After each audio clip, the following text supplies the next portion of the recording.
While visiting Mexico, my wife secretly changed our flight details and left without me as a prank. Next day, she started sending me messages when she arrived in the USA. It was hilarious, she said. I ignored her for 7 days until I replied. Thanks for this. Susan has been the sweetest. 71 desperate calls. Look, I'm not the kind of guy who expects much from life. A decent cup of coffee, maybe some Netflix that doesn't buffer every 5 seconds, and the basic human courtesy of not being abandoned in a foreign country by the person who promised to love me till death do us part. Apparently, that last one was asking too much.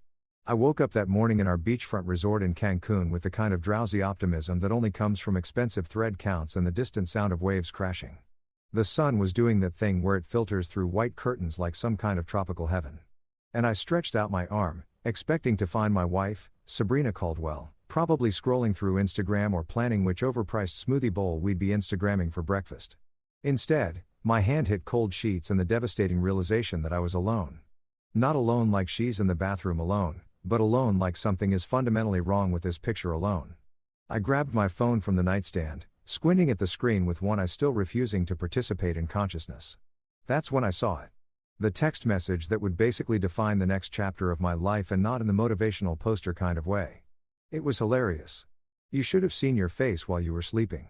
I stared at those words like they were written in ancient hieroglyphics. Hilarious? What was hilarious? Did I snore particularly loud?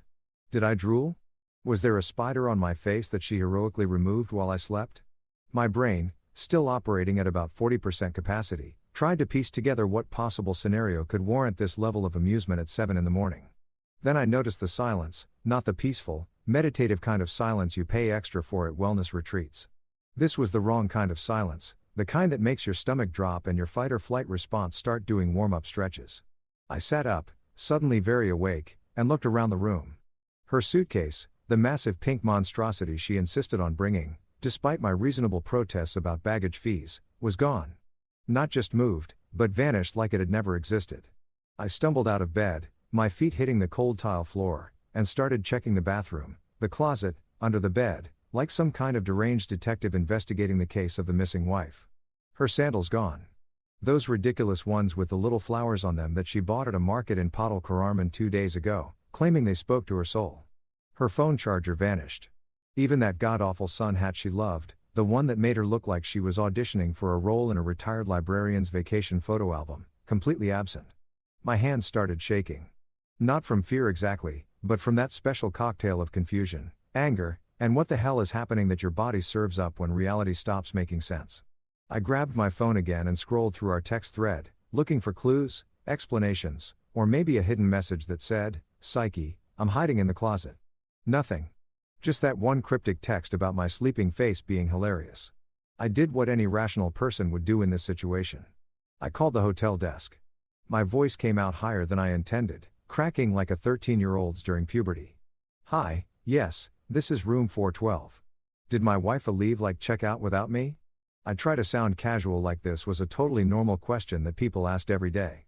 Like I wasn't currently standing in a luxury hotel room in Mexico, wearing nothing but boxer shorts and existential dread, questioning every life choice that led to this moment. The receptionist's voice came through with a kind of cheerfulness that felt personally offensive given my current mental state. "Yes, sir. Miss Caldwell checked out at 3 a.m. She mentioned you had separate travel plans and didn't want to wake you. She said to tell you to enjoy your extra week here." Separate travel plans. Those 3 words hit me like a piñata bat to the face. We booked these tickets together 6 months ago. I was there when she clicked purchase on both our flights. I remember because she made me triple check the dates and then accused me of not being excited enough about the trip. I had been excited. I'd taken time off work, coordinated with my boss, told all my friends I'd be offline. This was supposed to be our romantic getaway, our chance to reconnect, our Instagram-worthy vacation that would make everyone back home jealous of our perfect marriage. My hands were definitely shaking now. I hung up on the overly cheerful receptionist and immediately called the airline, navigating through what felt like 47 automated menus before finally reaching a human being who confirmed my worst nightmare. "Yes, Mr. Thornton. I see here that your wife contacted us yesterday afternoon and changed your return flight to next Tuesday. She mentioned you wanted to extend your stay. She took the 6 a.m. flight back to Louisville this morning." I stood there in the middle of that beautiful hotel room, phone pressed to my ear, barefoot on the cold tile, holding a half-eaten mango I'd apparently grabbed from the fruit basket at some point during this crisis without even realizing it. The mango was dripping juice down my hand. I watched it drip, mesmerized, because it was easier than processing what was actually happening. My wife, the woman I'd married 3 years ago in that barn venue she'd insisted on despite my allergies, the woman who promised to be my partner through thick and thin, the woman who literally stood in front of 200 people and vowed to honor and cherish me, had just abandoned me in Mexico like I was a goldfish she'd gotten bored of. And apparently she thought it was funny. I sat down on the edge of the bed, still holding that stupid mango, and stared at my phone. Another text popped up. "Don't worry, I'll pick you up next week. Miss you already. Face blowing a kiss. Miss me? Miss me? Lady? You just committed what I'm pretty sure counts as spousal abandonment with a side of psychological warfare. And you're hitting me with kiss emojis." I looked around the empty room, our room, which was now just my room, and tried to figure out if this counted as a kidnapping, a divorce starter pack, or just stupidity with sunscreen. The mango juice was still dripping. Somewhere outside, people were laughing and splashing in the pool, living their normal, non-abandoned lives. And me, I was sitting in paradise alone, holding fruit, and wondering if my marriage had just ended via text message and budget airline logistics. Spoiler alert, it absolutely had. I spent the first hour after my wife's great disappearing act trying to convince myself this was all some elaborate joke. You know, the kind where someone jumps out from behind a potted plant yelling surprise and everyone laughs and hugs it out and we all pretend this wasn't a deeply traumatic experience that'll require years of therapy to unpack. I genuinely expected Sabrina to come bursting through the door with her phone out, recording my reaction for TikTok or whatever social media platform she was currently obsessed with this week. I even checked behind the curtains. Not my proudest moment, but desperate times call for desperate measures. And apparently, I'd become the kind of person who searches hotel rooms for his hiding wife, like we're playing the world's worst game of hide and seek. But no, she wasn't hiding behind the curtains or under the bed or in the shower doing that thing where you stay really quiet and try not to laugh. She was just gone. Actually, legitimately, no joke, gone. Probably somewhere over the Gulf of Mexico right now, sitting in seat 17B, sipping a complimentary ginger ale and thinking about how hilarious this whole situation was. My phone buzzed again and I looked down at it with the kind of dread usually reserved for checking your bank account after a night of drunk online shopping. Relax. It's a prank. I'll tell everyone how you freaked out. It'll be funny. I read that message 3 times each time hoping the words would rearrange themselves into something that made sense. A prank. She called this a prank. Like putting plastic wrap over the toilet seat is a prank. Like hiding someone's keys is a prank. Abandoning your spouse in a foreign country and stealing his return flight is not a prank. It's a felony with vacation vibes. I typed out about 15 different responses, each one angrier than the last, but deleted them all. What was I supposed to say? Hey honey, great prank. Really got me. Nothing says comedy gold like international abandonment. No, she didn't deserve the satisfaction of knowing she'd gotten under my skin, even though she had. Even though I was currently spiraling in a hotel room trying to figure out if my marriage had just ended or if this was just another Tuesday in the Sabrina Caldwell chaos show. Yeah, hilarious. Like identity theft but with marriage vows. Like being catfished except you're already married to the catfish. Like finding out your life partner thinks emotional terrorism is a personality trait. I needed coffee. Not the wimpy hotel room coffee that tastes like sad water filtered through old socks, but real coffee. The kind that could wake up a coma patient or fuel a small rocket ship. The kind of coffee that might help me process the fact that my wife had just gaslit me across international borders. I got dressed in yesterday's clothes because apparently all my clean stuff was in Sabrina's suitcase. Of course it was. And headed downstairs to the hotel bar. It was barely 9 a.m., which felt too early to start drinking, but also seemed like exactly the right time given the circumstances. The bartender gave me a look that said he'd seen this movie before, and I was just the latest rerun. Strongest coffee you've got, I said, sliding onto a bar stool. And maybe a map to the nearest U.S. embassy, if that's a thing you keep behind the bar. He smiled sympathetically and poured me something that looked like it could strip paint. Perfect. I sat there trying very hard not to look like a man whose entire life had just imploded before breakfast, which is harder than it sounds. I kept checking my phone, partly hoping for an explanation that made sense, and partly hoping Sabrina would text something so ridiculous I could use it as evidence in the divorce proceedings I was increasingly convinced were in my future. That's when I noticed her. The woman sitting 3 seats down with a laptop covered in stickers that looked like they'd been collected from every corner of the internet. Wi-Fi wife, read one. Exes don't deserve tax refunds, announced another. There was a third one that just said, "Nope," in bold letters, which honestly felt like the most relatable thing I'd seen all morning. She had this calm, focused energy, the kind that suggested she had her life together in a way I currently did not. Dark hair pulled back in a ponytail, glasses perched on her nose, fingers flying across the keyboard like she was writing the great American novel, or at least a very strongly worded Yelp review. I must have been staring because she looked up and caught me mid-existential crisis stare. Instead of being weird about it, she just smiled slightly and went back to her laptop. Professional, unbothered, definitely not the kind of person who would abandon someone in Mexico for laughs. I turned back to my paint stripper coffee and pulled out my phone, Googling US Embassy Cancun because that seemed like the adult thing to do. I was so absorbed in trying to figure out if I needed an appointment or could just show up and explain that my wife had committed what I was pretty sure was at least 3 different crimes. I didn't notice the woman had moved closer until she spoke. "Let me guess," she said, her voice carrying the slightly amused tone of someone who'd seen enough tourist disasters to write a book about it. Stranded tourist. I looked up, probably looking exactly as pathetic as I felt. "Close," I said, attempting a smile that definitely came out more like a grimace. "Stranded husband." My wife thought disappearing and stealing my return flight would be funny. Her eyebrow raised in that way that communicated an entire paragraph of judgment without saying a word. "Funny? Depends on who's laughing. You don't seem like the one finding the humor in it." "Yeah. Weird how being abandoned in a foreign country kills my sense of comedy," I said, surprised by how bitter I sounded. "Must be something about the international betrayal that dampens the mood." She actually laughed at that. A real laugh, not the polite kind people do when they're uncomfortable. "That's fair. I'm Susan, by the way. Susan Morales, travel writer, professional observer of tourist disasters, and apparently now a witness to whatever this situation is." "Miles Thornton," I said, shaking her offered hand. "Professional disaster, amateur abandoned husband and current star of what I'm calling How I Lost My Wife and Found Trust Issues. A Mexican Adventure." "Catchy title," Susan said, settling onto the bar stool next to mine. "Could use some work on the subtitle, though. Maybe a tale of betrayal, budget airlines, and bad decisions." I laughed and it felt good.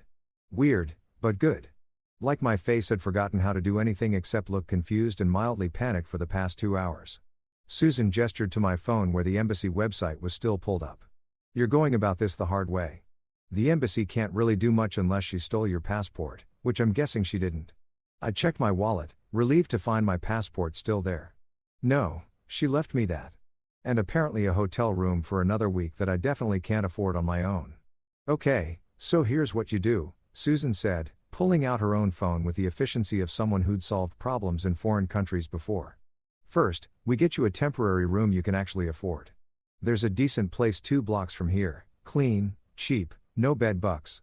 Then, we deal with getting you a flight home that doesn't cost your firstborn child.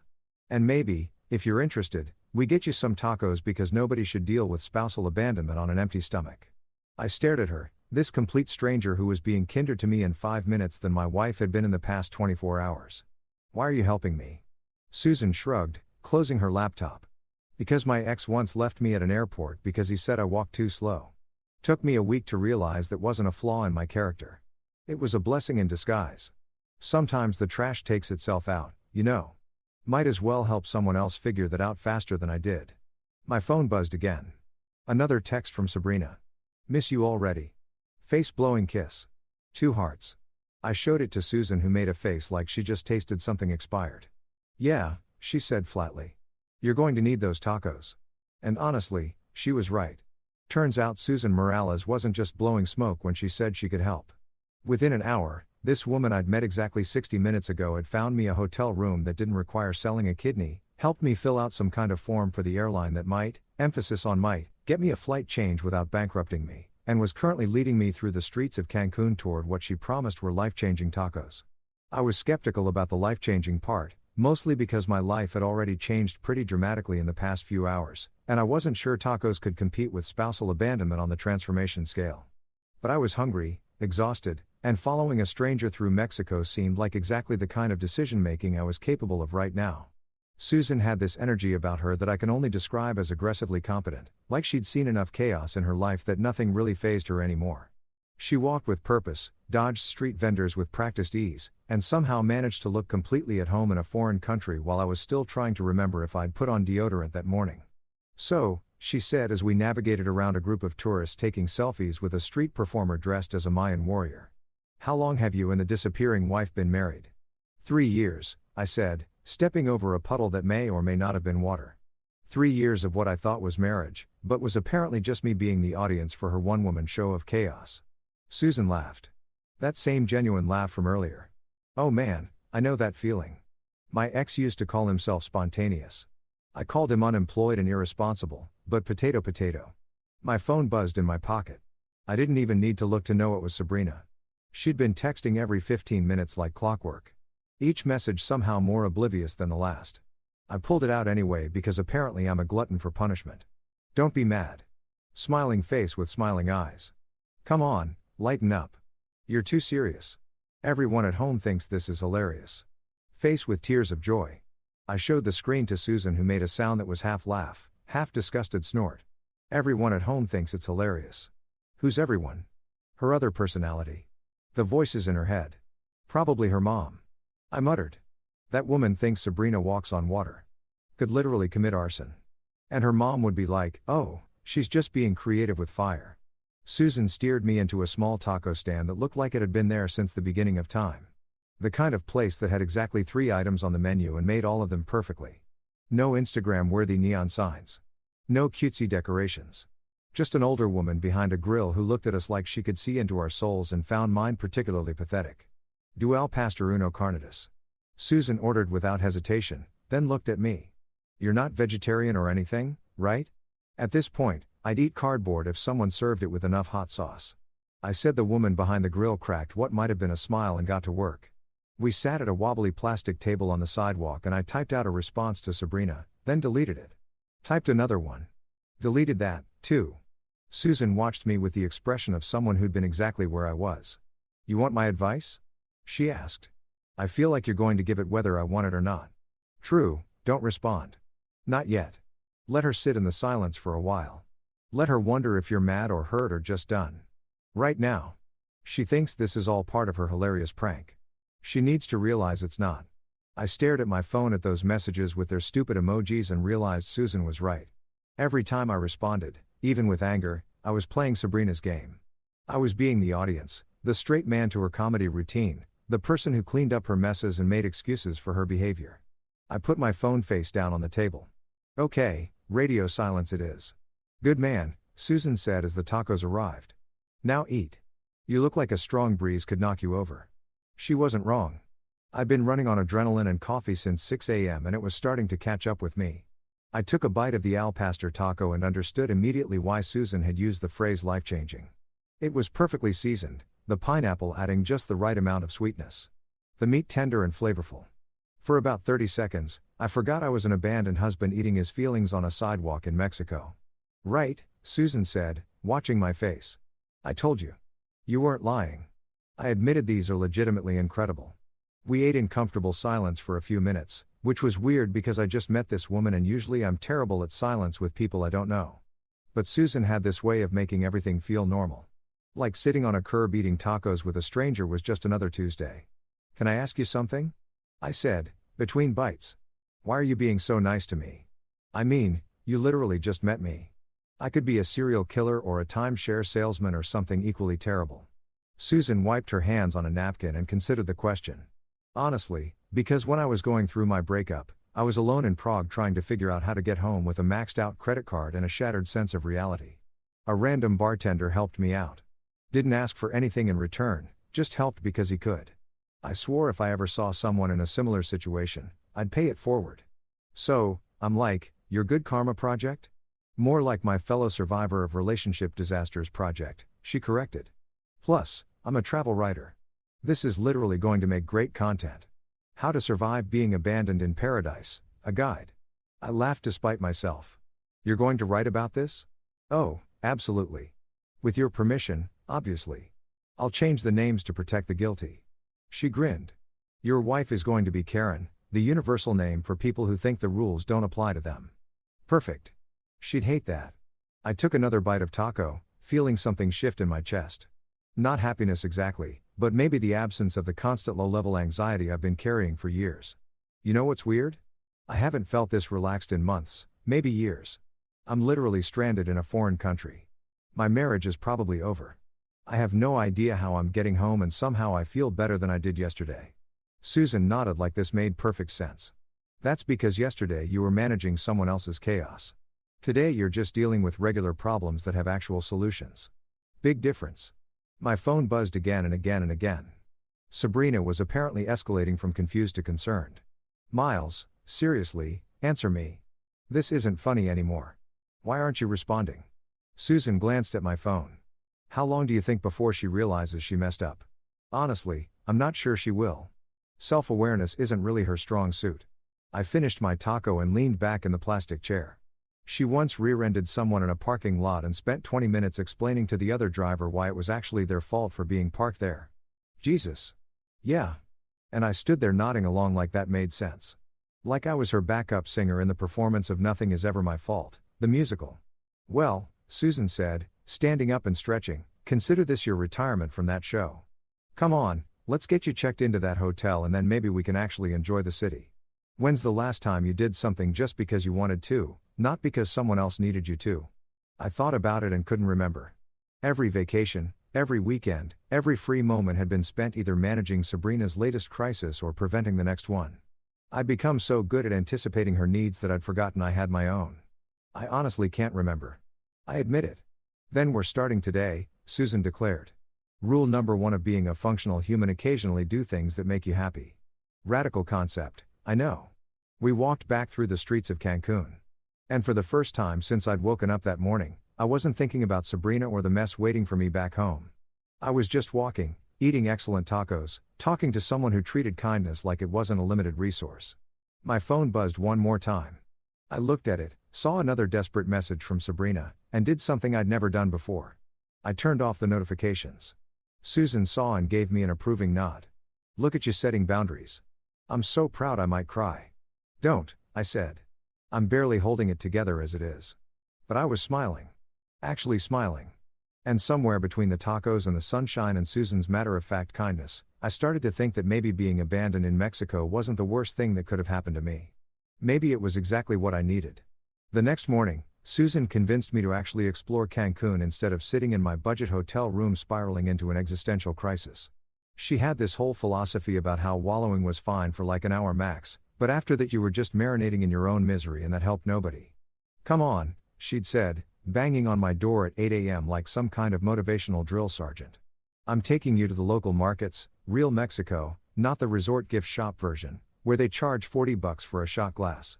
So, there I was, wandering through narrow streets lined with vendors selling everything from hand-painted pottery to questionable knockoff designer bags, following a woman I'd known for less than 24 hours, who somehow felt more reliable than my wife of 3 years. The irony wasn't lost on me. Susan was in her element, chatting with vendors in Spanish that was way better than my high school dentist nonsense, haggling over prices with a smile, showing me which stalls had the good stuff versus the tourist traps. And somewhere between watching her negotiate over a woven blanket and sampling fresh mango from a street cart, my brain decided it was time for a highlight reel of all the red flags I'd ignored in my marriage. You know that thing where you're fine until you're not and then suddenly your brain is like, hey, remember that time? And proceeds to dump 3 years of suppressed memories on you like an emotional avalanche. Yeah, that happened. First memory, Thanksgiving, year 2 of our marriage.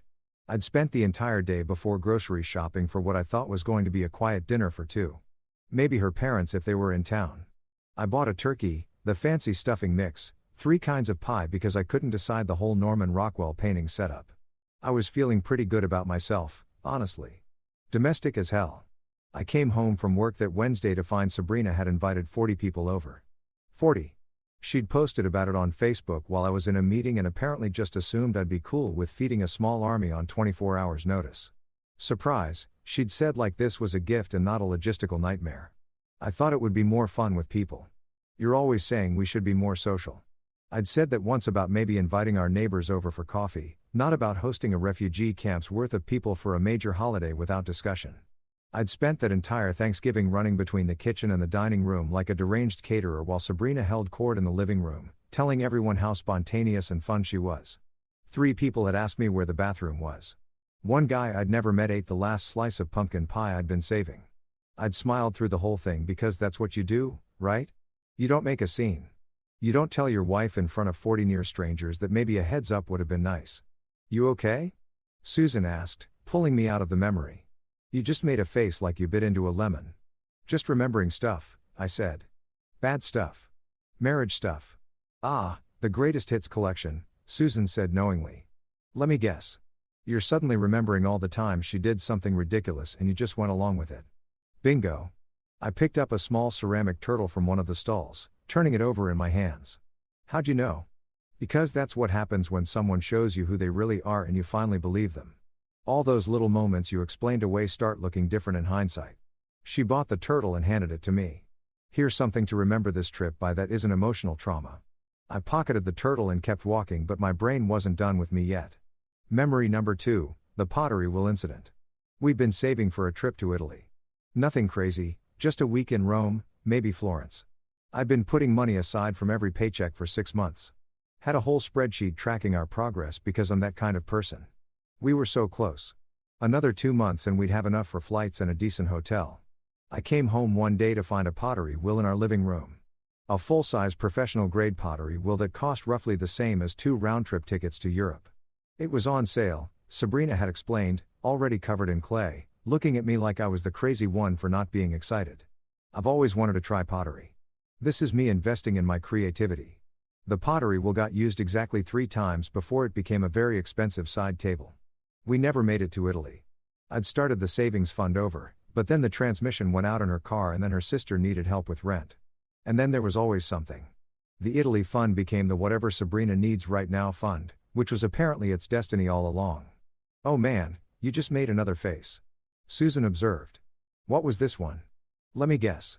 She made a major purchase without telling you. Pottery wheel, I said. Killed our Italy trip. Used it 3 times. Susan winced. Ouch. Yeah, my ex bought a motorcycle with our wedding fund. Said we could just get married at the courthouse instead because marriage is about love, not expensive parties.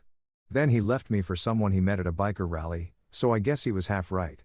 That's awful. Hey, I got a good blog post out of it and learned to never date anyone whose idea of financial planning is it'll work out. She steered us toward a taco stand. Apparently, her solution to everything involved tacos, which honestly I wasn't mad about. The pottery will become a family heirloom, or does it haunt your living room? Side table. I admitted she stacked mail on it for a year before I finally sold it on Craigslist. Of course, she did. Susan ordered for both of us without asking, which should have been annoying, but somehow wasn't. What else? I can tell you're on a roll. Memory number 3 hit me while we were waiting for the tacos. The great wine incident. We bought this couch together, one of the few things we'd actually agreed on. It was cream-colored, which I'd argued against because cream-colored anything in a house was just asking for trouble. But Sabrina loved it. Said it made the room feel elevated and sophisticated, whatever that meant. It cost more than my first car. 3 months later, she spilled an entire bottle of red wine on it during a party.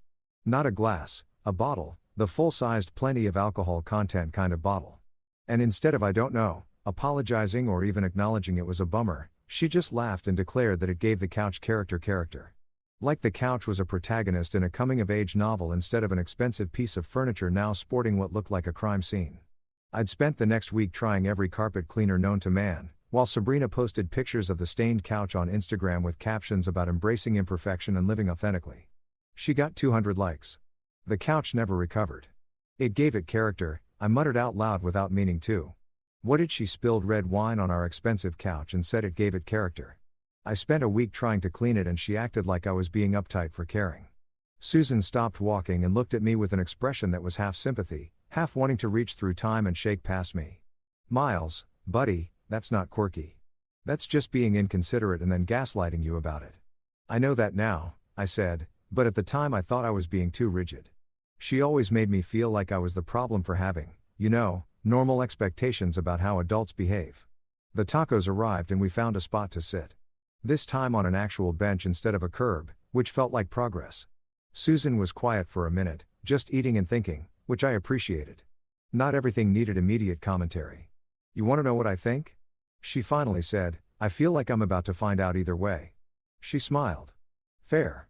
I think you've been living with someone who used spontaneous as an excuse for I don't want to consider how my actions affect other people.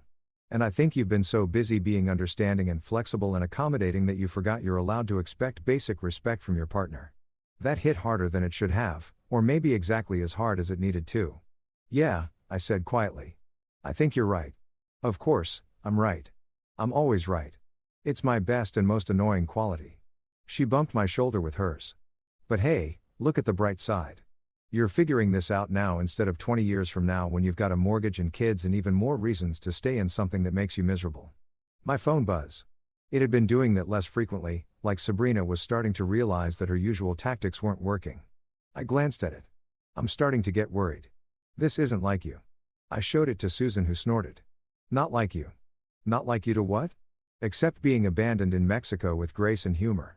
She's really doubling down on the gaslighting, huh? It's her specialty, I said, putting the phone away. That and rewriting history until she's always the victim. Well, she's about to learn that you can't gaslight someone from 1,000 miles away when they've got a friend who sees through the. Susan finished her taco and wiped her hands decisively. Come on, we're going to the beach.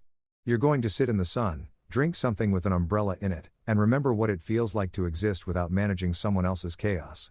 Is that an order? Absolutely. I'm very bossy when I'm right, which, as I mentioned, is always.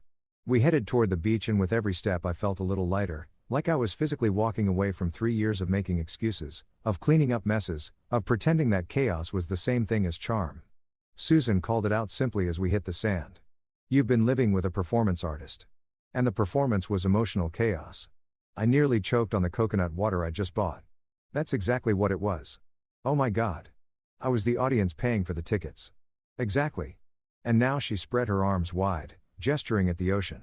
Now you're a free man in Mexico with a new friend, good tacos, and the chance to figure out who you are when you're not playing supporting actor in someone else's drama. I sat down in the sand watching the waves, feeling the sun, and thought about pottery wheels and wine-stained couches and 40 unexpected Thanksgiving guests. All those moments I'd explained away, minimized, accommodated. All those red flags I'd painted green in my mind. Not anymore. Day 3 of my Mexican exile started the same way Day 2 ended, with Sabrina blowing up my phone like it was her full-time job. The difference was by Day 3, I'd stopped even looking at the notifications. They'd just become background noise like cicadas in summer, or that one car alarm that goes off every night at 2 a.m. and everyone just learns to ignore. I was having breakfast at a cafe Susan had recommended. Real coffee, actual food, no existential dread included. When my phone started vibrating so hard it nearly fell off the table. I glanced at the screen and saw Sabrina's face, the photo from our wedding where she looked absolutely perfect and I looked like I'd been caught mid-sneeze. Fitting, really. I declined the call and took another bite of my chilaquiles. 30 seconds later, she called again and again and again. It was like playing whack-a-mole, except the mole was my wife's total inability to accept that I wasn't playing her game anymore. The texts started coming in rapid fire. Each one a master class and missing the point. You're not seriously mad, right? Everyone's laughing. You should, too. Come on, Miles. Don't be dramatic. Fine. I'll book you another flight. Don't be like this. Don't be like this. Like I was the one being unreasonable. Like I was the one who'd committed what was essentially a federal offense against marriage. Classic Sabrina. Reframe everything until she's the reasonable one and you're the stick in the mud for having feelings about being wronged. I screenshot the messages and sent them to Susan with the caption. She's spiraling. Susan's response came back immediately. Good. Let her spiral. She's earned it. I smiled and ordered another coffee. Susan was meeting me later to check out some Mayan ruins, which sounded way more interesting than engaging with whatever Olympic-level mental gymnastics Sabrina was performing back in Kentucky. My phone rang again. This time it was Daniel Cole, my best friend since college and the only person who'd consistently told me that Sabrina was a lot. Even when I wasn't ready to hear it, I answered, grateful for a call that didn't come with manipulation attached. Dude, Daniel said before I could even say hello. Dude, she left you in another country. Who does that? My wife, I said, stirring sugar into my coffee. Or maybe my soon-to-be ex-wife. I haven't decided yet. Haven't decided, Miles. She abandoned you internationally. That's not hoopsie. Forgot to tell you I changed the flights. That's I need a lawyer and possibly a restraining order territory. I know. I know. I watched a group of tourists walk by, all wearing matching t-shirts that said squad trip in glitter letters. Even they probably had better travel partners than I did. I'm just trying to process everything, you know. 3 years of marriage doesn't just evaporate because of one massively insane thing. No, but it should make you look back at all the other massively insane things and connect the dots, Daniel said. I could hear him typing in the background, probably at work, but too invested in my drama to care. Man, that's not a prank. That's a therapy starter pack. That's a Netflix documentary waiting to happen. Wife Gone Wild, a story of international abandonment. I laughed despite myself. Susan said something similar, except she called Sabrina, a performance artist specializing in emotional chaos. Susan, who's Susan? Travel writer I met at the hotel. She's been helping me navigate the whole stranded in Mexico thing, getting me cheap rooms, showing me around, keeping me from completely losing it. There was a pause on Daniel's end. Okay, don't take this the wrong way, but is Susan single? Daniel, I'm just saying you're in Mexico. Your wife just revealed herself to be a cartoon villain and some kind stranger is helping you. That's literally the plot of every rom-com ever made. It's not like that, I said, though I wasn't entirely sure what it was like. She's just being nice, paying forward some kindness someone showed her during her own breakup. Aha. And she's doing this out of the pure goodness of her heart. Yes, not everyone has ulterior motives, Daniel. Some people are just decent human beings who help other decent human beings when they're in bad situations. Fair enough, Daniel conceded. But if you two end up falling in love over tacos and sunset walks, I'm calling it now so I can say I told you so at your wedding. There's not going to be a wedding. I'm still technically married, remember? Technically is doing a lot of heavy lifting in that sentence. My friend, we talked for a few more minutes about logistics, whether I needed money, if my boss was cool with me extending my time off, whether I should just cut my losses and come home now versus staying. Daniel was firmly in the stay and figure your life out camp, which honestly surprised me. I'd expected him to tell me to get on the next flight and deal with everything like an adult. Nah, man, he said when I told him this. You never take time for yourself ever. You're always managing Sabrina's latest crisis or covering for her or explaining her to people. Take the week. Hell, take the month if you can swing it. Figure out what you want when her chaos isn't drowning out everything else. After we hung up, I sat there feeling something I hadn't felt in a long time. Supported, not just by Daniel, but by Susan, by this whole weird situation that had forced me to stop and actually think about my life instead of just surviving it. My phone rang again. This time, it was my sister, Grace Thornton, and I knew from experience that she was about to bring a level of righteous fury that even Sabrina wouldn't be prepared for. Miles Benjamin Thornton. She said in that voice that meant I was either in trouble or someone else was about to be. I just talked to Mom. She just talked to Sabrina's mom. What in the actual hell is happening? So you heard? Heard. Miles, she abandoned you in Mexico. That's not heard. That's what the territory. Grace had never liked Sabrina. Not from day one. She'd smiled through the wedding and been polite at family gatherings. But I knew sisters always know. I swear to God, I'm going to drive to her house. And Grace, don't. It's not worth it. Not worth it. She committed what I'm pretty sure is at least 3 different crimes. Theft, maybe kidnapping, definitely being a garbage human being. That last one isn't a crime. It should be. I could hear her pacing, which she always did when she was worked up. Miles, you've been making excuses for her for 3 years. 3 years of oh. She's just spontaneous and that's just how she is. And she doesn't mean it that way. And all of us have been biting our tongues because you seemed happy or at least happy-ish and we figured you knew what you were doing. Turns out I didn't. I admitted quietly. Grace's voice softened. No, you didn't. But that's not your fault. You're a good person who assumed the person you married was also a good person. That's not naive. That's just human. But Miles, she paused for emphasis. You always said she was just quirky.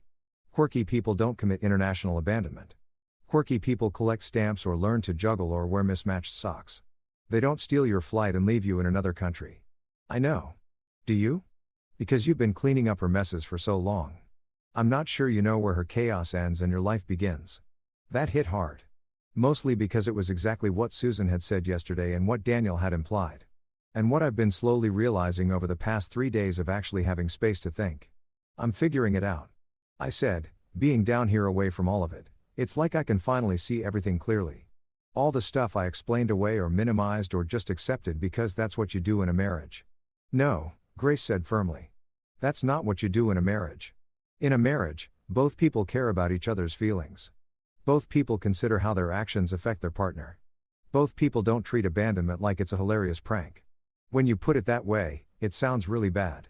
That's because it is really bad, Miles. Like divorce lawyer bad, like tell everyone what she did so they stop thinking she's quirky and start seeing she's terrible bad. I laughed despite the heaviness of the conversation. You really don't like her, huh? I didn't like her before she pulled this stunt. Now I'm pretty sure if I saw her, I'd throw something. Nothing heavy, just like a shoe or maybe a salad. Something that makes a point without catching a charge. Please don't assault my wife with produce. No promises, Grace said. But I could hear the smile in her voice. Seriously though, what are you going to do right now? Stay here for the rest of the week. Think, breathe, eat tacos with Susan. Susan, why does everyone keep asking about Susan like that? Because when a man's wife abandons him and he immediately mentions another woman's name multiple times, people notice. She's just a friend who's helping me out. Aha. Is she single? Oh my God. You and Daniel need to start a support group or something. But I was smiling. Yes, she's single. No, nothing is happening. I'm still married to the woman who left me here, remember? Barely married. Grace corrected. Technically married. Married in name. Only married. You're the second person to point out that technicality today. That's because it's an important technicality. Grace sighed. Look, I'm not saying jump into something new. I'm just saying don't jump back into something that's been slowly killing you for 3 years. You deserve better than someone who thinks your feelings are punchlines. After we hung up, I ordered another coffee, my third, but who was counting, and looked at my phone. 71 missed calls from Sabrina. 71. The woman had called me 71 times in 3 days and still somehow thought she was the reasonable one in this situation. The final text sat there, all caps, punctuation abuse. Who is Susan? I stared at it for a long moment, then smiled, typed out one word, logistics. Her response was immediate. What does that mean? I didn't answer. Let her sit with that. Let her wonder. Let her feel a fraction of the confusion and frustration I'd felt 3 days ago when I woke up abandoned. Susan arrived at the cafe right on time, sunglasses on, ready for our Mayan ruins adventure. She slid into the seat across from me and immediately clocked my expression. You told her about me, didn't you? Maybe mentioned your name once and she's losing her mind like it's an Olympic sport and she's going for gold. Susan laughed and raised her coffee cup to Chaos Chickens coming home to roost. I clinked my cup against hers to Chaos Chickens. And for the first time in 3 years, I felt like maybe I wasn't the one cleaning up after them. On the 5th morning of my unplanned Mexican sabbatical, I woke up before my alarm and didn't immediately feel that familiar knot of anxiety in my chest. You know the one, the feeling that something's wrong or about to go wrong or needs to be fixed before it goes wrong. The feeling I'd been waking up with for 3 years straight without even realizing it had become my normal. I sat up in bed in my budget hotel room that smelled faintly like cleaning solution and ocean air. And I felt nothing. Not happy exactly. Not sad, just calm, like my nervous system had finally figured out it didn't need to be on high alert 24/7 anymore. My phone was still on Do Not Disturb, which meant Sabrina's increasingly unhinged messages were piling up in digital purgatory where they belonged. I ignored them and got dressed, grabbed a notebook I'd bought from a street vendor yesterday, and headed to the balcony that overlooked the beach. The sun was just starting to come up, painting everything in shades of pink and orange that would have looked fake if someone had tried to describe them. A few early risers were already on the beach jogging or doing yoga or just standing there with their coffee watching the waves. Normal people doing normal things, living lives that probably didn't involve spousal abandonment or international drama. I opened the notebook to a fresh page and stared at it for a minute. Then I wrote at the top, things I won't do again. It felt dramatic, like something you'd see in a movie montage where the protagonist has their big revelation moment set to an indie rock song. But I didn't care. I needed to get this out of my head and onto paper before I could talk myself out of it or convince myself I was overreacting. Number 1 wrote itself. Apologize for someone else's stupidity. I'd spent 3 years apologizing to people for Sabrina's behavior. Sorry she's late. Sorry she forgot about your party. Sorry she made that joke about your haircut. Sorry she used your bathroom and reorganized your medicine cabinet because she thought it would be helpful. Sorry. Sorry. Sorry, always sorry, like I was her PR representative instead of her husband. Number 2, call manipulation spontaneity. That one hurt to write because it meant acknowledging how much I'd been lying to myself. Every time she pulled something without warning, I called it spontaneous. Every time she made a decision that affected both of us without consulting me, I told myself she was just creative and free-spirited. I'd rebranded red flags as quirks until I couldn't tell the difference anymore. Number 3, book joint vacations without insurance. Too soon, maybe, but also painfully relevant. I was working on number 4 when Susan appeared in the doorway to the balcony carrying 2 paper cups of coffee. She'd somehow gotten a key to my room, which should have been concerning, but at this point, I'd given up trying to understand how she made things happen. The woman had connections. "Planning your escape?" she asked, handing me one of the coffees and settling into the plastic chair next to mine. "Redefining it," I said, showing her the notebook. "Making a list of things I'm not doing anymore once I get back to reality." She read over my shoulder, nodding appreciatively. "This is good, healthy, very new year, new me, except it's not January, and you actually mean it." "You think I mean it?" "I think you're the kind of person who makes lists and then follows through on them. Unlike some people who just blow up their lives without a plan and then wonder why everything's on fire." She took a sip of her coffee. "What's number 4? I thought about it. Been hovering over the page. Stop accepting that's just how I am as an excuse for bad behavior." Susan made an approving noise. "Oh, that's a good one. That's the whole enchilada right there. People love to hide behind. That's just how I am. Like it's a get-out-of-jail-free card for being terrible, right? Like cool. Well, that's how you are. And how I am is someone who doesn't want to deal with that anymore." "Exactly." Susan gestured with her coffee cup enthusiastically. "See, you're getting it. You're having your moment. I'm so proud. I might cry." "Please don't. My emotional bandwidth is maxed out as it is." We sat in comfortable silence for a few minutes, watching the sun finish its dramatic entrance over the ocean. A family was setting up on the beach below. Kids already running toward the water while parents hauled umbrellas and coolers. Normal family vacation stuff. The kind of vacation where nobody gets abandoned. "Can I add something to your list?" Susan asked. "Go for it. Stop booking joint vacations with people who might strand you in foreign countries." I laughed so hard I nearly spilled my coffee. "That's fair. That's very fair. Considerate," added. "Good. I hate people who use adventure as an excuse for bad behavior. Like, no, Karen, abandoning your husband isn't adventurous. It's just mean." My phone buzzed on the table. I glanced at it and saw I'd gotten a text from Daniel. Sabrina just posted a 3-paragraph Facebook status about marriage and communication. "It's the most passive-aggressive thing I've ever read. Want me to screenshot it?" I typed back, "Absolutely, yes." The screenshot came through 30 seconds later and I nearly choked. The post started with, "Sometimes in marriage, we have to remember that people process things differently," and went downhill from there. It was a masterclass in making herself sound reasonable while subtly implying I was being dramatic and childish for not finding her prank funny. The comments were even better. Most people were confused about what she was vaguely gotten the full story because they were not having it. Daniel's girlfriend, Rachel, "Girl, you left him in Mexico. That's not a communication issue. That's a you issue." My cousin Beth, "If by process things differently, you mean be justifiably upset about international abandonment, then yeah, I guess Miles is processing differently." Even Sabrina's own college friend had chimed in. "This feels like missing reasons." The Facebook post. I showed the phone to Susan, who read through the comments with increasing delight. "Oh, wow. She said she really thought this would make her look good, huh? She thought people would be on her side. Apparently, she's always been able to spin things to make herself the victim. Usually works, too. Not this time, though." Susan zoomed in on one particular comment from someone named Jennifer. "Just so we're clear, you changed his flight without telling him and left him in another country, and you think he's overreacting? Girl, get help." "I like Jennifer," I said. "Jennifer gets it. Jennifer is the MVP." Susan agreed. She handed my phone back and stood up, stretching. "Come on, let's go get breakfast. You can add to your list later, but right now you need to eat something that isn't emotional processing." We ended up at a little place Susan knew that served chilaquiles that could make you forget your own name. While we ate, I kept adding to my mental list of things I wouldn't do anymore. Stop making excuses when people pointed out concerning behavior. Stop prioritizing keeping the peace over being honest. Stop treating my own needs like they were optional extras in my marriage. "You know what's weird?" I said between bites. "I feel guilty. Like I'm sitting here in Mexico eating amazing food, hanging out with you, and I feel guilty that I'm not more upset." "That's Stockholm Syndrome," Susan said matter-of-factly. "We're like the relationship equivalent. You've been in crisis mode for so long that not being in crisis feels wrong. That's depressing. Super depressing, but also fixable.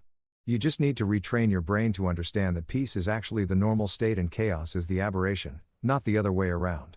My phone buzzed again. Another text from Sabrina. This one shorter than usual. I don't understand why you're being like this. I stared at it for a long moment, then showed it to Susan. You going to respond? She asked. I don't know.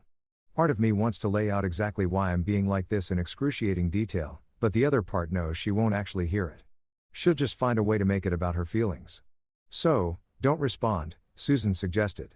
Not everything deserves a response, especially not when someone's proven they're not actually asking a question. They're just demanding you validate their version of events. She was right. Sabrina didn't want to understand. She wanted me to tell her it was okay, that I forgave her, that we could laugh about this someday. She wanted me to go back to being the person who cleaned up her messes and called them adventures. I put my phone face down on the table and went back to my kiloquiles. Added another line to my mental list. Stop explaining myself to people who aren't actually listening. Look at you, Susan said, raising her coffee cup. Setting boundaries, having standards, not immediately folding like a lawn chair. I'm so proud. I might actually cry this time. You keep threatening to cry, but I haven't seen any tears yet. I'm holding them back through sheer force of will. I'm very tough. We finished breakfast and spent the rest of the morning walking through the city, not going anywhere in particular, just existing in space without crisis or drama or someone needing something from me. At one point, Susan stopped to take pictures of a street art mural, and I just stood there watching her work, realizing this was what normal felt like. Not exciting, not adventurous, just normal. And after 3 years of Sabrina's chaos, normal felt absolutely revolutionary. Later that afternoon, we ended up back at my hotel, sitting on that balcony with the ocean view. I'd filled up 3 pages in my notebook by then. Things I wouldn't do, things I wanted to do, things I'd forgotten I even liked because Sabrina's preferences had always taken up all the oxygen in the room. You know what's funny? I said, watching the sunset start to happen. For 3 years, I thought I was being a good husband by accommodating everything, by being flexible, by not making waves. Turns out I was just teaching her that my boundaries didn't matter. Susan looked up from her laptop where she'd been working on an article. That's the thing nobody tells you about relationships. Being accommodating is good until it becomes being a doormat. There's a line and most people don't realize they've crossed it until they're so far on the wrong side they can't even see the line anymore. Where was this wisdom 3 years ago? Probably in Prague, crying over my own doormat situation and learning these lessons the hard way. My phone buzzed one more time. I looked at it, saw another message from Sabrina, and did something I'd never done before. I opened my notebook, wrote one final line. Next time, I'm escaping on purpose, and put my phone away without reading the message. Susan noticed and smiled. Progress. Yeah, I said, meaning it. I think so. And for the first time in 3 years, I wasn't exhausted. I wasn't anxious. I wasn't Sabrina's safety net or cleanup crew or audience. I was just me. And me was doing pretty damn good all things considered. By day 7, I'd found something I didn't even know I'd been missing. Peace. Not the everything's fine kind of peace that's really just denial wearing a happy mask, but actual genuine wake up and don't immediately check your phone for disastrous peace. The kind where you can hear your own thoughts without someone else's chaos drowning them out. Sabrina's text had gone through what I can only describe as the 5 stages of grief. Accept instead of acceptance at the end day. She'd landed somewhere between bargaining and straight up denial. It was like watching someone speedrun every manipulation tactic in the handbook. Day 1 had been smug. It was hilarious. You should have seen your face. Day 3 was confusion. Why aren't you answering? This isn't funny anymore. Day 5 brought panic. Miles, please. I'm getting worried. Just let me know you're okay. And now, day 7, we'd arrived at what I like to call the spiritual bypassing phase. I've been praying about this. God told me to call you. I stared at that last message while eating breakfast at my favorite cafe. God told her to call me. God, the almighty creator of the universe, apparently had nothing better to do than get involved in Sabrina's self-created drama. I wondered if God had also told her that abandoning your spouse in a foreign country was a bad idea, or if that message got lost in translation. I showed the text to Susan, who'd become my unofficial breakfast companion and life coach over the past week. Oh, wow. She said, reading it over her coffee cup. We've reached the Jesus phase of her breakdown. That's new, is it, though? She does this thing where she claims divine intervention whenever she wants something. Like when she bought that pottery wheel, she said God put it on her heart. God's got terrible financial advice then. Susan said, stealing a piece of my toast. What are you going to do? Nothing, I said and realized I meant it. I'm going to sit here, eat this incredible breakfast, and then we're going to Tulum like we planned. Her spiritual crisis is not my emergency. Susan raised her coffee cup. Look at you having boundaries. My little student is all grown up. I'm older than you emotionally. You're basically a toddler learning to say no. I'm very proud. We finished breakfast and headed out to Tulum, which Susan had been hyping up all week as one of the most beautiful places in Mexico. She wasn't wrong. The ruins sat on cliffs overlooking water so blue it looked photoshopped. And for a few hours, I completely forgot about Sabrina and abandoned flights and 3 years of accumulated relationship debris.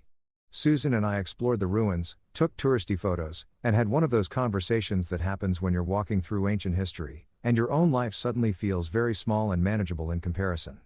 You know what I realized? I said, standing at the edge of the cliff, looking out at the ocean. I haven't missed her, not once. I've been angry, confused, hurt, but I haven't actually missed Sabrina herself. Susan stood next to me, quiet for a moment. That tells you everything you need to know. Yeah, I said. I think it does. My phone buzzed in my pocket. I didn't even check it. God's messages could wait. That evening, we ended up at this place with fairy lights strung between palm trees and music that made you want to stay forever. Susan ordered for both of us. She'd figured out my taste in food after 5 days, which was more attention than Sabrina had paid in 3 years, and we sat there talking about everything except my failing marriage. She told me about her travel blog, Miles and Smiles, which she'd started after her divorce as a way to reclaim her life. The irony of the name wasn't lost on either of us.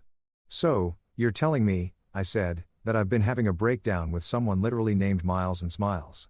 The universe has a sense of humor, Susan said, grinning. Or really terrible timing. Could go either way. How's the blog doing?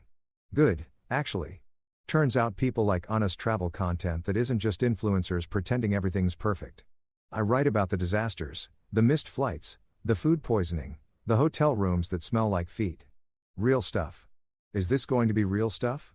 I gestured vaguely at myself. Am I going to be a blog post titled "The Man Whose Wife Left Him in Cancun Only with Your Permission"? Susan said seriously, and I'd change all the names. You'd be Marcus or something. Marcus? Fine, you pick. How about the guy who finally figured it out? Susan smiled. I like that. Very aspirational. When she asked if I miss Sabrina, I said the truest thing I'd said all week. I missed the peace I thought she'd bring. Turns out that peace had an early checkout time. Susan laughed so hard she nearly knocked over her drink. That's the best breakup quote I've ever heard. I'm stealing that for the blog. Royalties appreciated. We spent the rest of the evening under those fairy lights. And I realized something. I hadn't laughed this much in years. Real laughs. The kind that come from your stomach instead of just being polite noise. With Sabrina, I'd always been laughing at her jokes, her stories, her performance. With Susan, I was just laughing because things were actually funny. My phone buzzed multiple times during dinner. By the time we left, I had 43 new messages from Sabrina, each one more desperate than the last. The final one simply read, "I don't know what else to say." I typed back one sentence. Maybe try sorry. Then I added, actually, don't. Save it for someone who still believes you. I didn't send the second part. Some things didn't need to be said. Walking back to the hotel, Susan bumped my shoulder with hers. You doing okay? Yeah, I said, surprised to find it was true. I really am. Is that weird that I'm doing okay while my marriage falls apart 1,000 m away? Not weird at all. Sometimes things need to fall apart so better things can fall together. Besides, your marriage fell apart the moment she booked that flight. You're just finally noticing the rubble. We stopped at my hotel and Susan gave me this look that was half concerned, half proud. You've changed this week in a good way. Yeah, I said, thinking about my notebook full of boundaries and the phone full of messages I wasn't rushing to answer.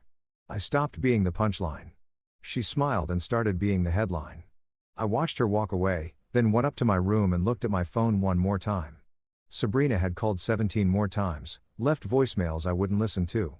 Sent texts I wouldn't read because somewhere between the tacos and the ruins and the fairy lights, I'd realized something. She thought she'd left me behind in Mexico. But really, she just freed me. And honestly, that was the funniest part of this whole thing.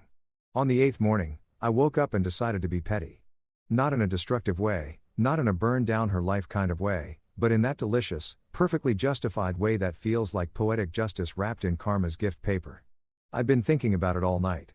Sabrina had spent the past week treating my silence like it was the unreasonable part of this equation, like I was the one being dramatic by not immediately forgiving her for what was essentially marital kidnapping with a side of gaslighting. She'd blown up my phone, posted vague Facebook statuses about communication and marriage, and even tried the God card. Nothing had worked, and I could practically feel her panic vibrating through the cellular network. So, I decided to give her exactly what she'd given me. Uncertainty. I opened my messages, scrolled past the absolute novel of texts she'd sent overnight. Seriously, the woman had written more words begging for attention than Tolstoy wrote in War and Peace, and typed out one simple sentence. "Thanks for this, Susan has been the sweetest."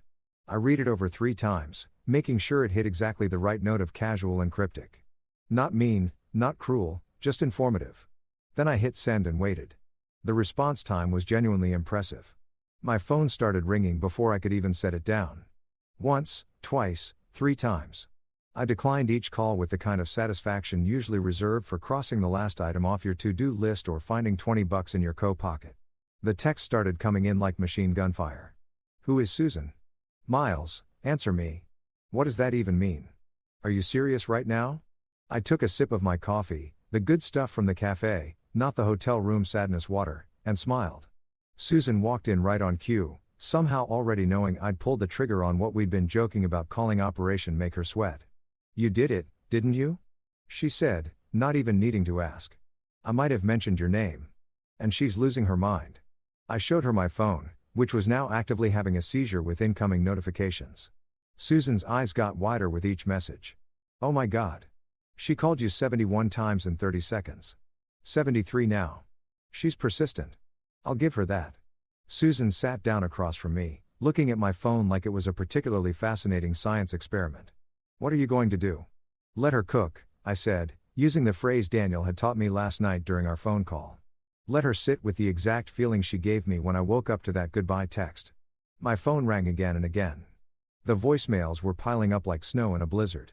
Each one probably more unhinged than the last. I could practically hear Sabrina spiraling from 1,000 m away, which was exactly the right distance for me to be from a Sabrina spiral. "You're kind of enjoying this," Susan observed. "Is that bad?" "Nah. Watching karma work in real time is underrated entertainment. Plus, you've earned some petty revenge. You've been taking the high road for a week. Sometimes you need to take the scenic route through around and find out territory." I let a few more hours pass, during which Sabrina's messages evolved from angry to panic to something that could only be described as a full breakdown. "This isn't funny. You're scaring me. Is Susan the reason you're ignoring me? I can't believe you do this to me." That last one made me actually laugh out loud. She couldn't believe I'd do this to her. The woman who literally abandoned me in another country was upset that I'd made a vague reference to another human woman. The audacity was truly Olympic level. Around noon, I finally picked up. Not because I felt bad, but because I wanted to hear her reaction in real time. "Sue me, Miles," she practically screamed into the phone. "Who the hell is Susan?" "Susan," I said calmly, like we were discussing the weather. "She's been helping me out this week. You know, since I got stranded and all." "Helping you out? What does that mean?" "It means she's been making sure I don't starve or get lost or have a complete mental breakdown while dealing with the fact that my wife committed what I'm pretty sure is a federal offense." "Don't be dramatic," Sabrina snapped, and I could hear her pacing. She always paced when she was losing an argument. "I didn't commit a federal offense. It was a prank that you're blowing out of proportion." "Right. My bad. International abandonment is totally prank territory, right up there with whoopee cushions and fake lottery tickets." "Miles, is Susan single?" I could hear her trying a different tactic. "Are you with something going on?" "Why would that matter?" I asked innocently. "You left me here. What did you think was going to happen? That I'd just sit in a hotel room crying until you decided to care?" "That's not I do care. I've been trying to reach you all week. Weird how you cared so much after you stole my flight and disappeared at 3 a.m. I took another sip of coffee, enjoying this way more than I probably should have. "But yeah, tell me more about how you care." Susan was watching me with barely contained glee, giving me 2 thumbs up like I was giving a TED talk on standing up for yourself. "You're being cruel," Sabrina said, and I could hear the tears starting. The tears always started when she realized she wasn't winning. "This isn't like you." "You're right." I said the old me would have apologized by now for making you feel bad about abandoning me. "Lucky for you, he's currently taking a vacation from being your emotional support doormat." "Miles, is there anything else? Because Susan and I have plans this afternoon." The silence on the other end was deafening. I could practically hear the wheels turning, her brain trying to process this version of me that didn't immediately fold. "Plans?" she finally choked out. "Yeah, plans. You know those things people make when they're not managing someone else's chaos. Susan's teaching me about them. Revolutionary concept. I can't believe you're doing this. Sabrina whispered. Really? Because I'm pretty sure this is just me giving you back exactly what you gave me. Except I'm doing it with words instead of playing tickets. I could hear her crying now. Full-on sobbing. And I felt nothing. Not satisfaction, not guilt. Just nothing. Like watching a stranger cry over something that didn't involve me. I need to know, she said between sobs. Are you cheating on me with Susan? I laughed. Actually laughed. Sabrina, you left me in Mexico as a prank. You don't get to ask me questions about my behavior. That ship sailed when you sailed away at 6 a.m. without me. That's not an answer. You're right. Here's an answer.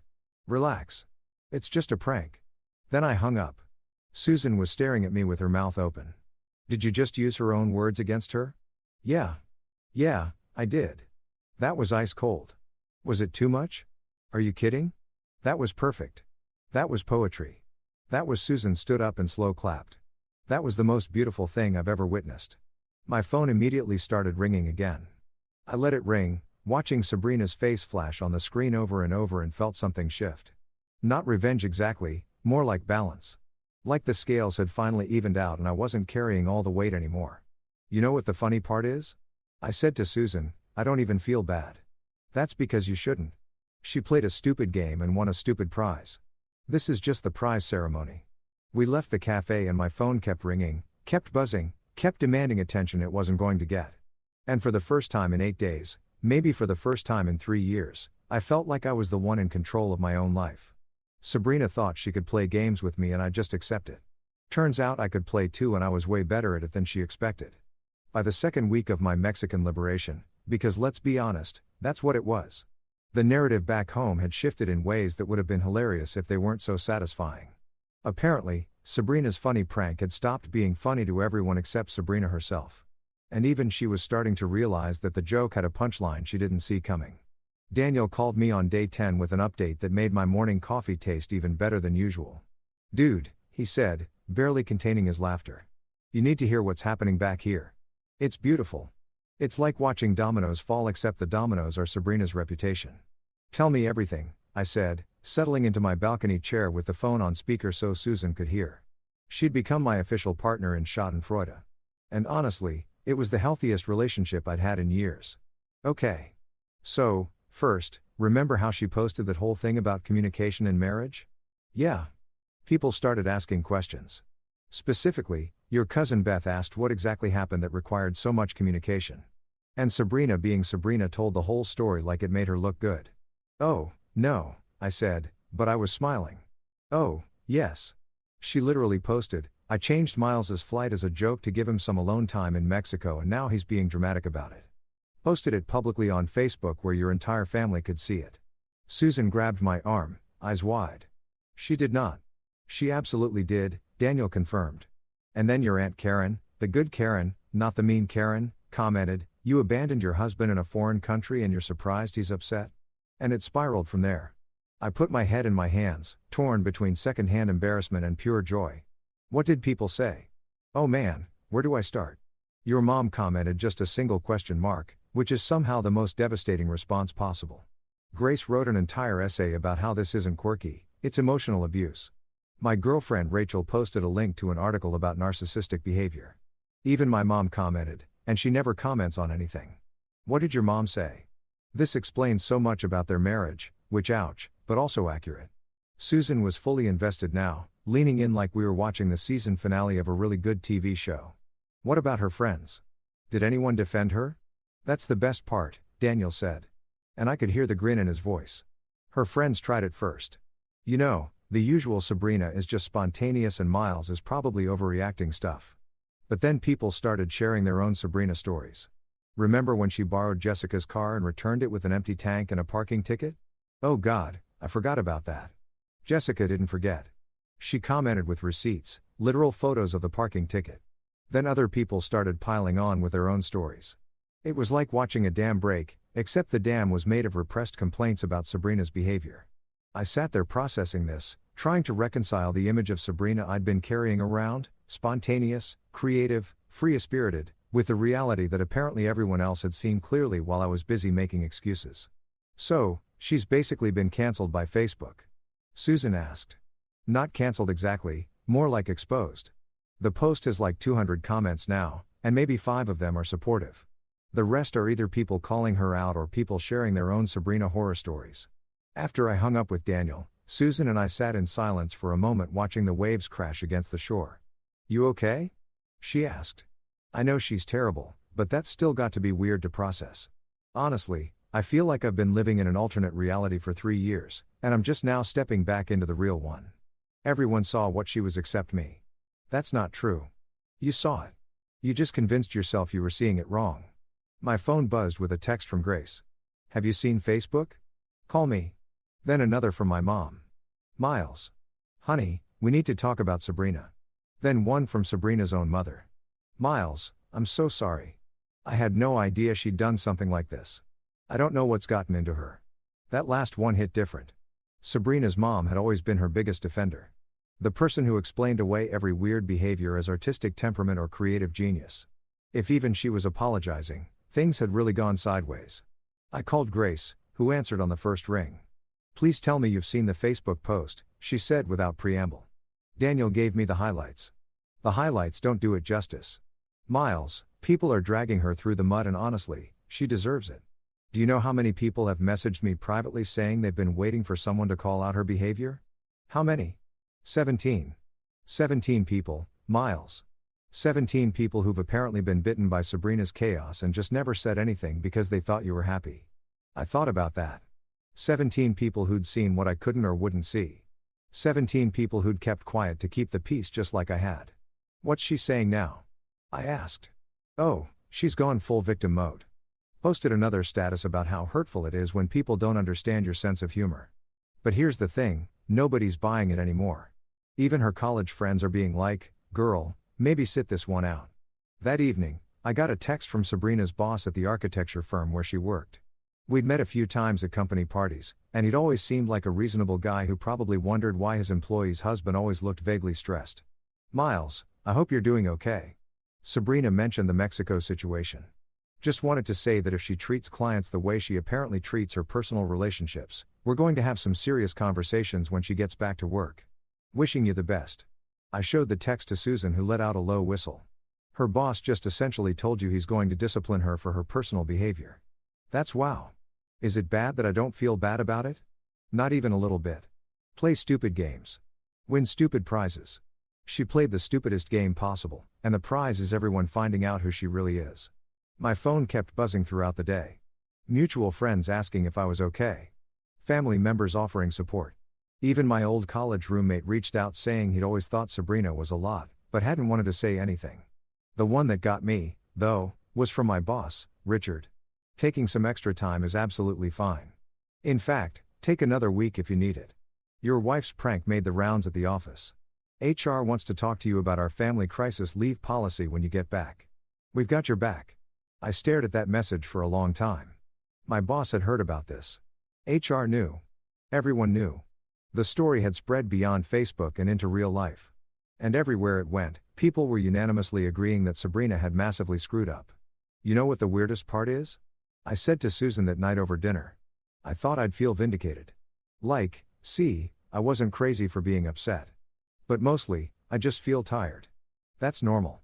You spent 3 years gaslighting yourself into thinking her behavior was acceptable.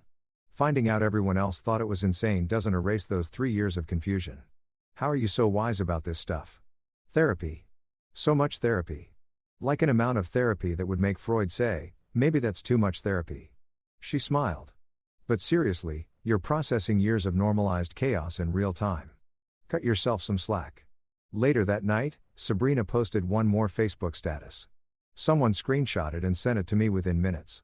I'm taking a break from social media to focus on my mental health and healing. I hope everyone who piled on today feels good about themselves. The comments were immediate and merciless. Girl, you abandoned your husband in Mexico. Log off. Healing from what? From consequences. The caucasity of making yourself the victim here is truly Olympic level. Even worse for her, someone had commented, maybe use this social media break to Google how to apologize without being manipulative. It had 63 likes. I put my phone down and looked out at the ocean. Somewhere back in Kentucky, Sabrina was dealing with the fallout of her actions for the first time in probably her entire life. No one was buying her version of events. No one was making excuses for her. No one was cleaning up her mess.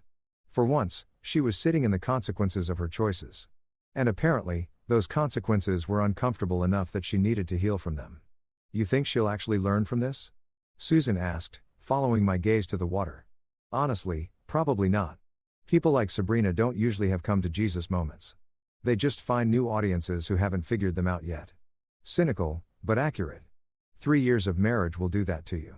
My phone buzzed one more time. A text from Sabrina's mom. Miles, I owe you an apology. I've been enabling her behavior for years. I convinced myself she was just creative and free-spirited, but I see now that I was making excuses for someone who needs to grow up. You deserve better. I'm sorry. I read it twice, then showed it to Susan. Her own mother, Susan said quietly. That's got to sting. Yeah, I said. But maybe that's what she needs. Not people protecting her from reality, but people finally letting reality catch up to her.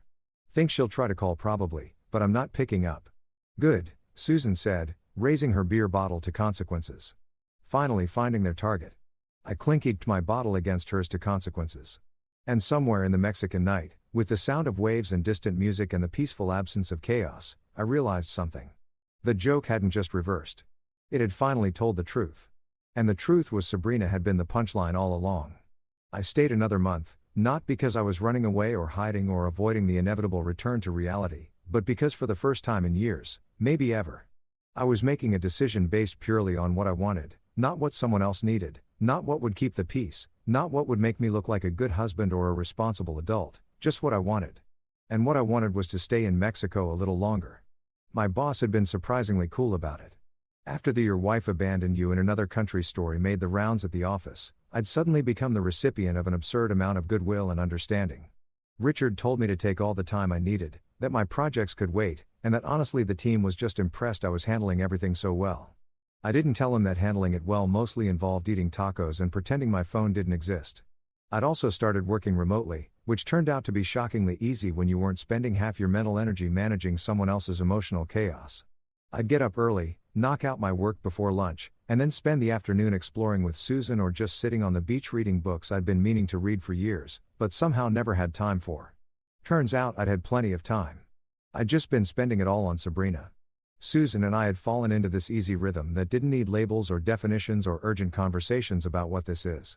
We'd grab breakfast together most mornings, work on our respective laptops in companionable silence, then go do something, explore a new part of the city, try a restaurant one of her blog followers recommended, or just sit on the beach and exist without crisis.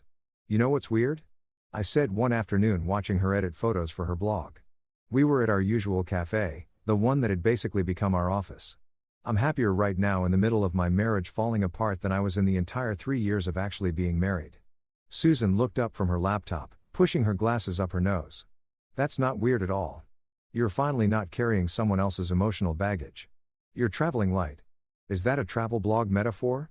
Everything's a travel blog metaphor if you're brave enough. She grinned. But seriously, you've been walking around for 3 years with a 50 pounds backpack full of Sabrina's issues. Of course, you feel lighter now that you've put it down. I didn't realize how heavy it was until I wasn't carrying it anymore. That's the thing about slowly increasing weight. You don't notice until someone asks you why you're walking funny. My phone buzzed. It had been doing that less and less over the past few weeks.